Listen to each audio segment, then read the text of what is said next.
Great. Okay. Thank you, everyone, for joining us this evening. Tonight, we're going to be talking about an affordable housing opportunity at 401 South Del Mar Avenue in San Gabriel, California. My name is Mia Kong, and I'm with Related California. Next slide. Tonight, we're going to go over a few items, and I just wanted to tee up the items that we're going to be talking about this evening. We're going to do a quick round of introductions, let you know who's on the phone this evening and who's going to be available to answer questions. Also, we'll give you a little bit of background about the housing need and sort of how did we get to this place. Also, we'll talk a little bit about our company, Related California. And we'll talk about sort of the development that we are considering and what we're studying here as far as what we can propose. And we'll talk a little bit about the mechanics of how we're going to achieve this project and talk a little bit about what our prospective timeline is going to look like. So with that said, I'd like to just start with a few introductions, if that's okay. And I'm just going to call on people to introduce themselves, give your name and title and company that you work with. And I'm going to start with the city. Tonight we have Dominika Meredician. Dom, you want to just introduce yourself? Thank you, Mia. Hi, everyone. Thank you for joining. My name is Dominika Meredician. I am the Economic Development Manager and Acting Community Development Director at the City of San Gabriel, project managing on the city side. We're very excited for this program and this project because it's the city's first official affordable housing opportunity. And we see the need in our community for it. The city council sees a need. And so we're excited to be a part of this effort. Thank you. Thanks. And Claudia. Thanks, Mia. Hi, everyone. My name is Claudia Gellin. I'm the Management Assistant for the Economic Development Division.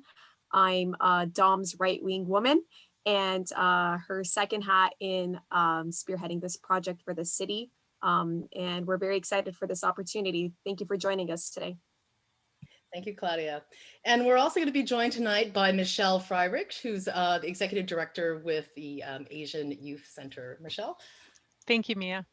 The Asian Youth Center is a independent, community-based nonprofit organization that's been around for about 32 years, and we've been based in San Gabriel, city of San Gabriel, for most of that, serving almost half of LA County.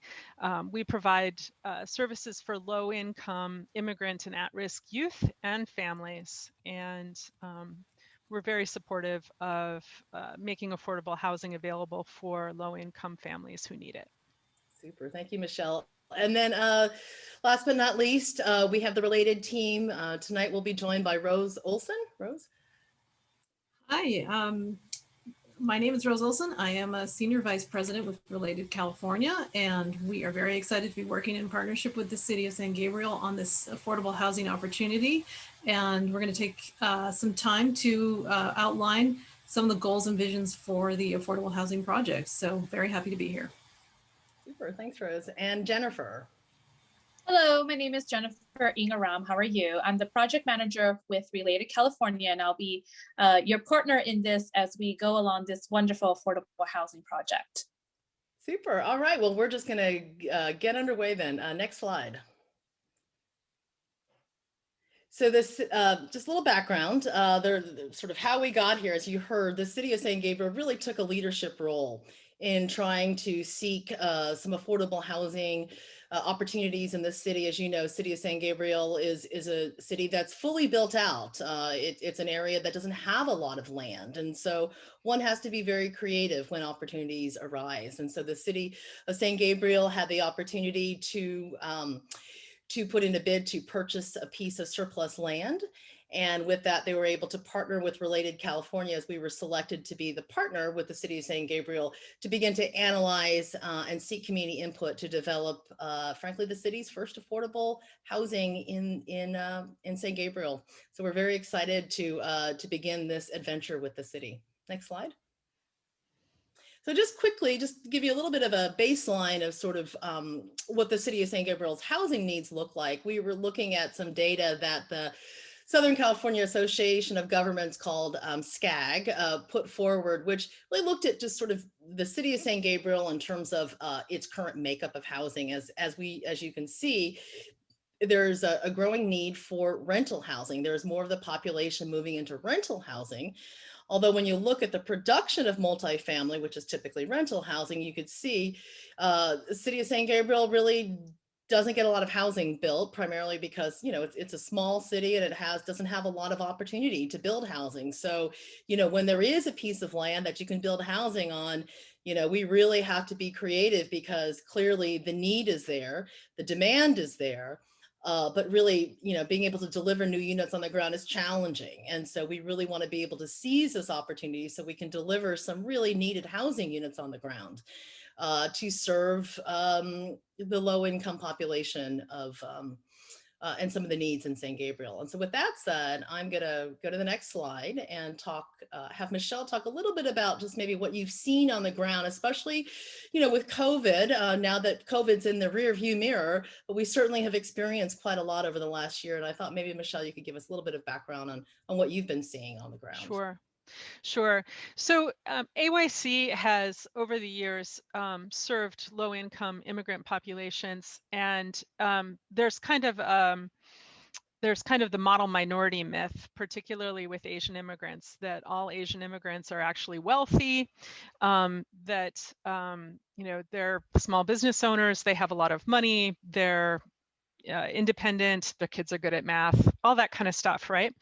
And those stereotypes are not true. Although there are wealthy Asian immigrants, and some of them live in San Gabriel as well as San Marino and Arcadia and nearby areas, there's also a significant low-income population, or the working poor, right? And there's also low-income Hispanic or Latinx community members, and other community members in the San Gabriel Valley area and in the city of San Gabriel in particular. And during COVID, we saw that these working poor, so to speak, were particularly negatively impacted. Many small business owners are actually falling into that kind of low income or working poor category, where all of their resources are poured into these very small businesses.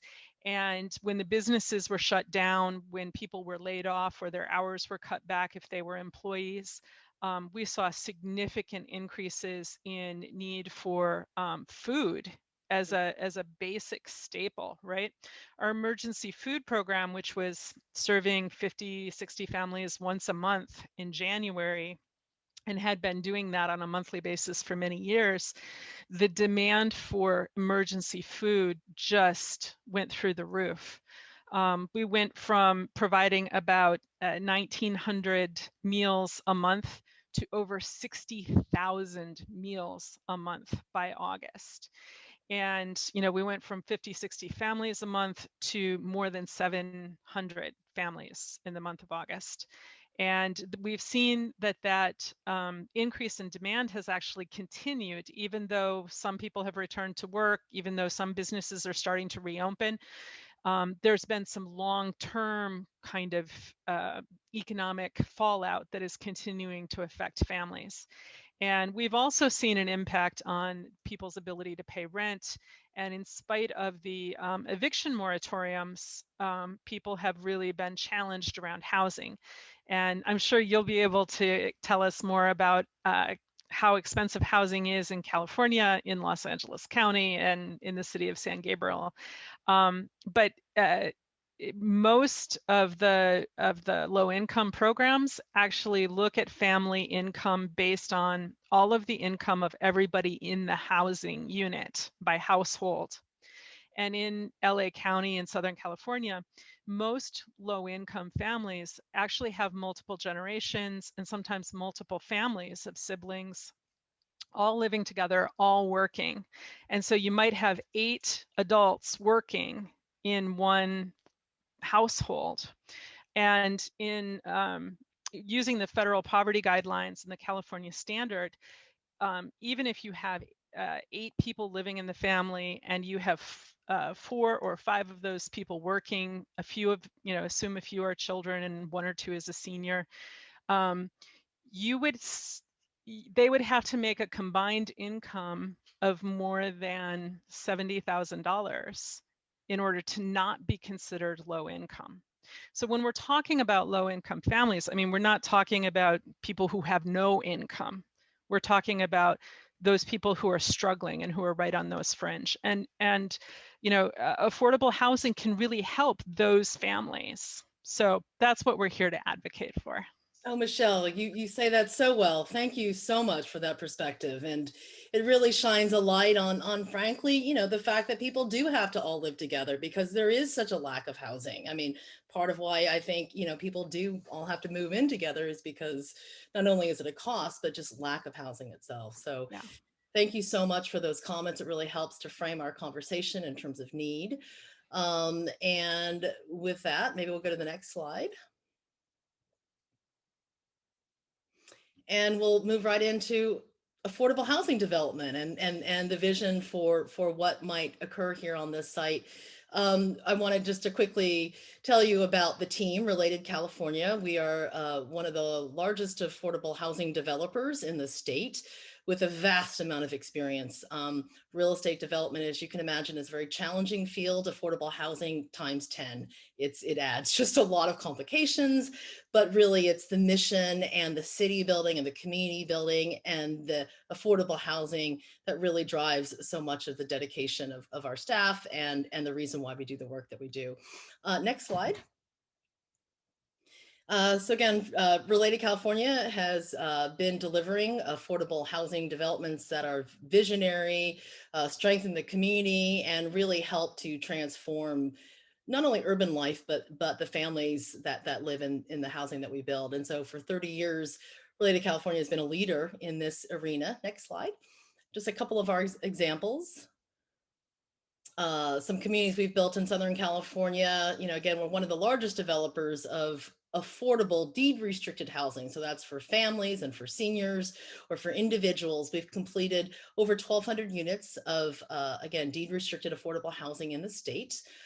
These are some examples of some recent projects in the Southern California area. Again, beautiful amenities with community spaces, gardens, landscaping, architectural treatments that really make a statement above and beyond just your average housing development. Next slide. Here's some examples of, you know, working within the existing context of Spanish colonial, which is of course very significant for San Gabriel. And it is a language and a typology that Related California does very well. We like to blend in, we like to enhance, and we like to deliver on permanently affordable housing. Next slide. Again, a few more examples. Again, what's really important to Related and to the types of developments that we build are things that amenities that promote sustainability, things like solar, you know, the way that we treat our landscaping with drought resistant plants and water quality treatments and recycling and a lot of the building elements that we build are really cutting edge green architecture, but it's also about building community. So it also works in tandem with making spaces that are really wonderful so you can build communities. So as people come in, maybe as strangers, they get to know each other and become family. Next slide. And I'm going to turn this over to Rose, who's going to talk a little bit about sort of our goals and kind of concept plans. Rose? Thank you, Mia. So we wanted to talk a little bit about the specific site on Del Mar Avenue that we are looking at and some of the things that we are working on in partnership with the city as the high-level goals that we want to achieve as we look forward to potentially developing the site with affordable housing. So as has been mentioned, this really might be the first 100% affordable housing project in the city. So it's really important when we do affordable housing that we pay attention to the context, the quality of the housing. We really want to focus on a high level of design. You know, we pride ourselves on having won many design awards, and so we want to keep that tradition going. When we say affordable, we also mean a range of affordability. So we use the term affordable housing, but what that really means is there's going to be units available to rent at different income levels. So anywhere from 30% of area median income to 60 or up to 80% of area median income can all be considered affordable housing. And as Michelle mentioned, you have a whole range of families with a range of different needs. It's really more a broader spectrum of folks than you may initially think. So we want to make sure that we're providing that range of affordability to really try to help as many families and seniors as we can. And when we talk about affordable housing, we also talk about folks who sometimes have additional requirements. So seniors, they may have additional needs for services. So when we talk about affordable housing and families and the folks who will live there, we want to make sure that for those who are vulnerable and do need special assistance, that we're also providing additional social services to make sure that it's not just housing, it's also the services that go with the housing to make sure folks stay housed and are able to stay in their unit in the longer term.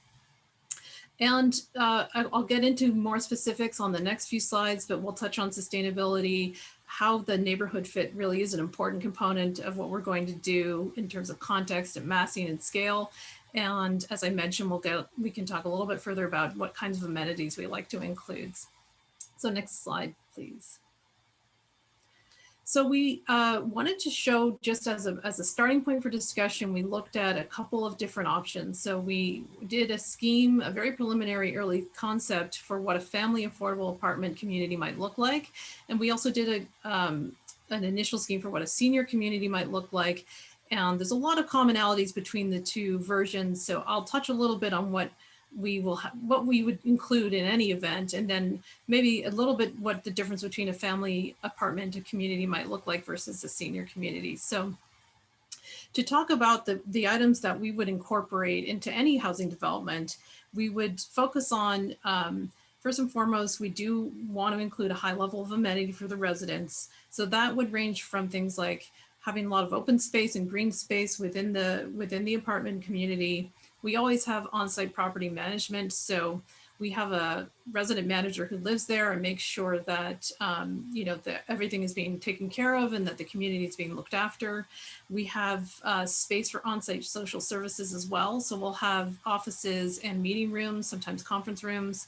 And then there'll be a community room that the residents can use for gathering. We often have a common area kitchen where we can do cooking classes and teaching about healthy food and wellness. And there'll be other amenities depending, for families, obviously we would include like a space for after school, for computer learning. So all of those we tend to gather in one kind of hub. So you'll see in this slide, the blue area would be where we put all the common spaces for the residents. And so they have a place where they would come together in the apartment community. And also important is for each resident, we try to build in some private open space. So we'll include like a patio or a deck so that the families, no matter what the size of their unit, they have some outdoor space that, is private for their unit as well.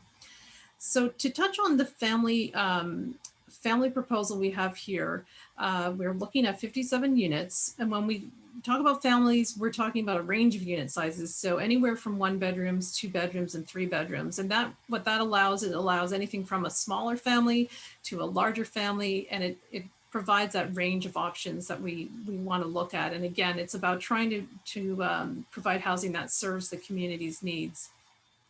So you'll see that's really the main difference you'll see between family and senior is the unit mix is, on the family project, it's geared towards larger units. And in both schemes, you'll see we have, because this site is very long and narrow, we've split the housing into 2 separate buildings, and that has the benefit of breaking down the scale and breaking down the size so that rather than one bigger building, it's really going to seem kind of broken down more in scale and massing that'll fit into the community. So we can go to the next slide. In this, we had our architect prepare a very preliminary 3-dimensional view to give a sense of the feel for what might be built on the site. So the things we are looking at, even at this early stage, is first, as Mia touched on, we really think that from a style point of view, the Spanish colonial architecture really does fit in very well with the city. It's very important to us that we kind of meet and exceed the city's design guidelines. So things like high level of detail, making sure that the massing is broken down through things like balconies. The roof line varies and goes up and down. So instead of sort of one bigger boxy looking building, we really work hard to incorporate a lot of design elements so that as you're walking along as a pedestrian, you really get the sense that this fits into your neighborhood. It has the right scale. it's going to seem like it was always there, hopefully. So those are the things we try to look at. And then we will incorporate sustainable features. So we'll incorporate solar panels, we'll incorporate, drought tolerant landscaping and very high energy efficient mechanical systems. So, it may look more traditional from the outside, but we'll have a lot of, up-to-date technology inside the building. So next slide. So to transition to the senior affordable, from a site plan point of view, it's similar in that we are looking at two separate buildings. Really the difference for seniors is the unit mix is geared towards slightly smaller units. So we'll have more studios and more one-bedroom units in a senior building.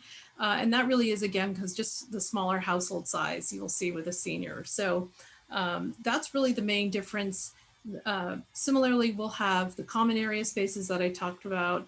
We'll have a lot of the same and similar amenities. The services would be tailored more towards seniors, obviously, in a senior building. And I believe for seniors, because the parking demand is a little bit less, we provide a little bit less parking. And again, that's really based on the fact that seniors are, starting to drive less, use public transportation more. So we usually accommodate that and balance the need for open space with parking. So it's a balance between what the residents need and getting, as much open space and green space on the site as we can. So next slide. And this is a senior development that we were contemplating. Again, it's an early concept sketch, very similar in architectural style to the family development, a little bit lower in scale. So some 2-story elements and 3-story elements. We felt like the 3 stories was really the maximum height we wanted to look at for this neighborhood. So breaking the volume of the buildings down into 2 and 3 stories, we think goes a long way to helping the building really fit into the neighborhood. And then the other option we are also considering is to combine one senior building with one family building, which would be basically a mixed version of these 2 options. So because we have 2 separate buildings, we could have one building that's geared more towards the senior population and then another that's geared towards the families. So that's another alternative we think is could be a really good potential opportunity here to serve a broader range of folks as well. So next slide. And again, we wanted just to highlight some of the architectural elements we were drawing upon as we started developing the early concepts, looking towards the neighborhood, looking to the design elements, the architectural expression, the materials. So we really think that by, paying attention to the details, we'll end up with a really high quality building that is going to seem really kind of a seamless in terms of fitting into the neighborhood. And next slide, please. These are some examples as well of that style and how it gets expressed in a multifamily housing development. Next slide. So I will hand over to Jennifer to talk a little bit about how we finance these types of affordable housing developments, and she will touch a little bit on our timeline as well. Thank you. Thank you very much, Rose. So as Rose mentioned, I'm going to talk about the how we finance affordable housing projects. There are a lot of financing that has to happen behind affordable housing, namely conventional debt from the bank, like what you usually see, but also tax credits. Most affordable housing projects are funded through tax credits. And then something that's unique to this project would be that it's in LA County, so we would be applying for the County of Los Angeles Home and County Affordable Housing Trust Fund. And beyond that, we also are looking at other local and/or state subsidies in order to help fund this affordable housing project. So that would be the how. Next slide, please. This is the when. This is our preliminary timeline. So in 2021, we're meeting with stakeholders such as yourself so that we can get to know you more and get to know the needs of the community before we finalize on the concept and entitlements. And we will start beginning to apply for financing as well to the county, like I mentioned earlier, this coming fall. And then next year, we will then complete our concept design and complete our entitlements. And by 2023, around the end of summertime, we will start construction. And before 2025 and somewhere in 2024, we will complete construction and we will then lease up the project. With that, I'm gonna give it back to Mia. Thank you, Jennifer. So that concludes sort of our formal part of the presentation. And I know, if there are any audience questions, I also want to invite folks to either enter into the chat your questions, and there's also a Q&A box. So if there are questions or concerns that you have now that you wish to express, please feel free to express that now, or email us at the email addresses listed here, or also you can call us. So we welcome feedback. We want to hear what you think. We are still at the early stages of working through what the design is, and there will be future meetings, and we'll find different ways to also meet with the community. Given COVID, Zoom, the virtual meeting pretty much has been the standard, but now that more people are fully vaccinated, we also are looking at the opportunity to have some in-person meetings. But I want to let everyone know on this meeting today that this meeting was recorded, and that we plan to do some translations and make this meeting available on the city website. So on the city website, probably give us a couple of weeks, we'll have it up, and it will have a series of translation subtitles, both in English, Chinese, and we'll do our best to get it into Vietnamese as well. Excuse me, Spanish, Chinese, and Vietnamese would be the 3 languages we are looking to transcribe into subtitling. And we hope that we'll be able to communicate. And if folks have friends that want information, again, please feel free to forward contact information and let us know if you have questions or comments. We're happy to also schedule individual follow-up calls if we need to as well. I don't see any questions coming in. Oh, good. Thank you. We have one comment. Thank you, Nanette. We are very much looking forward to working with the realtors and, again, the whole community and trying to bring forward this process and this project. There will be some additional entitlement work that we see ahead as we kind of plow through what we're doing with our due diligence. And once we kind of clear the site, we'll kind of really begin the next phase of really putting this together in a more formal way with the design after receiving all of the feedback. Let's see. So if there's nothing else, does anyone else of the panelists have any last comments or wish to say anything at this point? Well, I want to take this time to thank all of our panelists and our team. Thank you for making this evening possible. And we look forward to continued collaboration and excited to see this project move forward and into fruition. So thank you again, everyone. Thank you for caring about St. Gabriel and making this project happen. So thank you again. Okay. All right. Good night, everyone.